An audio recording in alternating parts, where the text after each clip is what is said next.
យុទ្ធនាការ16ថ្ងៃក្រោមប្រធានបទរួមគ្នាលើកកម្ពស់សុវត្ថិភាពនិងការគោរពសិទ្ធិគ្នានៅកន្លែងធ្វើការ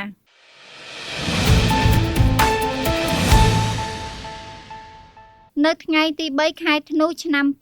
2025នេះមន្ទីរការងារនិងបណ្ដុះបណ្ដាលវិជ្ជាជីវៈខេត្តកំពង់ចាមនិងមន្ត្រីរាជការលោកស្រីតំណាងនយោជកធនាគារមីក្រូហិរញ្ញវត្ថុក្រុមហ៊ុនរោងចក្រសហព័ន្ធសហជីពវិជ្ជាជីវៈកម្ពុជាប្រតិភូបុគ្គលិកតំណាងឲ្យកម្មករនិយោជិតរោងចក្រកាត់ដេរនិងផលិតស្បែកជើងនិងអ្នកពាក់ព័ន្ធជាច្រើនរូបទៀតបានសហការបើកយុទ្ធនាការ16ថ្ងៃក្រោមប្រធានបទរួមគ្នាលើកកម្ពស់សុវត្ថិភាពនិងការគោរពសិទ្ធិគ្នានៅកន្លែងធ្វើការក្រោមវត្តមានលោកឃ្លោកចន្ទាអភិបាលរងខេត្តតំណាងដល់ខ្ពង់ខ្ពស់អាយុដាមអូនចន្ទាអភិបាលនៃគណៈអភិបាលខេត្តកំពង់ចាមតាមប្រសាសន៍របស់លោកចេងហៀងប្រធានមន្ទីរការងារនិងបណ្ដុះបណ្ដាលវិជ្ជាជីវៈខេត្តកំពង់ចាមបានឲ្យដឹងថាឆ្នាំនេះក្រសួងការងារបានជ្រើសយកប្រធានបទនេះពិតជាបានគ្របដណ្ដប់លើការការពារសុវត្ថិភាពកម្មករនិយោជិតពិសេសការការពារសិទ្ធិស្ត្រីដែលងាយរងនៅអំពើហិង្សានិងការបៀតបៀនគ្រប់រូបភាព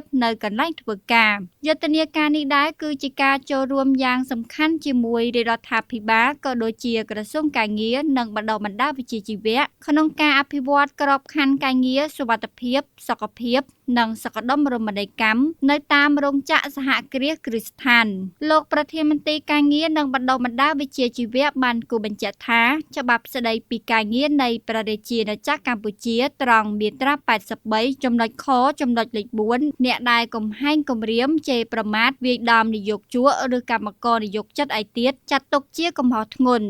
ដូច្នេះលោកប្រធានមន្ត្រីក៏បានអំពាវនាវដល់លោកស្រីនាយកឬម្ចាស់រោងចក្រសហគ្រាសគ្រឹះស្ថានទាំងអស់ព្រមទាំងសហជីពនិងតំណាងកម្មករនិយោជិតត្រូវចូលរួមអនុវត្តច្បាប់ស្តីពីការងារដើម្បីលើកកម្ពស់លក្ខខណ្ឌសុវត្ថិភាពនិងសុខភាពការងារនិងការគោរពសិទ្ធិគ្នាទៅវិញទៅមកដើម្បីជៀសវាងកើតមានវិវាទការងារឈានទៅធ្វើការកោតកម្មបាតុកម្មការប្រើអំពើហិង្សានិងការបៀតបៀននៅកន្លែងធ្វើការក្នុងករណីមានការបៀតបៀនការប្រើអំពើហិង្សានិងការប្រើពាក្យសម្ដីមិនសមរម្យសូមផ្ដល់ព័ត៌មានតាមលេខ1286ឬប្រអប់សម្ងាត់ឬតាមយន្តការដោះស្រាយវិវាទការងារដែលមានស្រាប់ដើម្បីជៀសវាងបង្កបញ្ហាពីតូចទៅជាធំនាំឲ្យប៉ះពាល់ដល់ផលិតភាពការងារជាមួយគ្នានោះដែរលោកឃ្លោកចន្ទាអភិបាលរងខេត្តកំពង់ចាមបានមានប្រសាសន៍ថាយុទ្ធនាការនេះគឺជាការចូលរួមដ៏សំខាន់របស់កម្ពុជាជាមួយនឹងពិភពលោកក្នុងការប្រារព្ធទិវា16ថ្ងៃដើម្បីប្រយុទ្ធប្រឆាំងអំពើហិង្សាផ្អែកលើយេនឌ័ររបស់អង្គការសហប្រជាជាតិក្រោមប្រធានបទ UNIC ដើម្បីបញ្ចប់អំពើហិង្សាក៏ដូចជាតាមបណ្ដារោងចក្រសហគ្រាសគ្រឹះស្ថានទាំងអស់ត្រូវចូលរួមបង្កើតកន្លែងការងារឲ្យមានសុវត្ថិភាពសម្រាប់ស្ត្រីនិងក្មេងស្រីជាការពិតណាស់នៅពេលដែលកន្លែងធ្វើការមានសុវត្ថិភាពនិងមានការគោរពសិទ្ធិគ្នា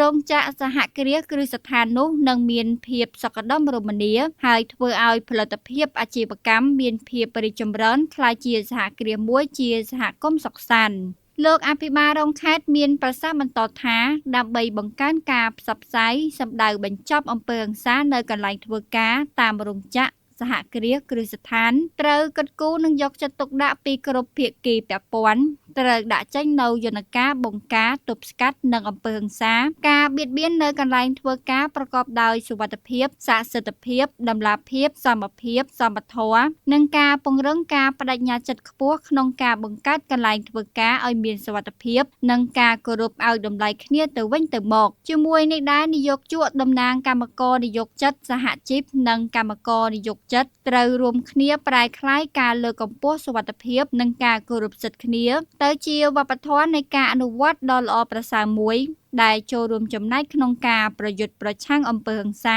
ការបៀតបៀន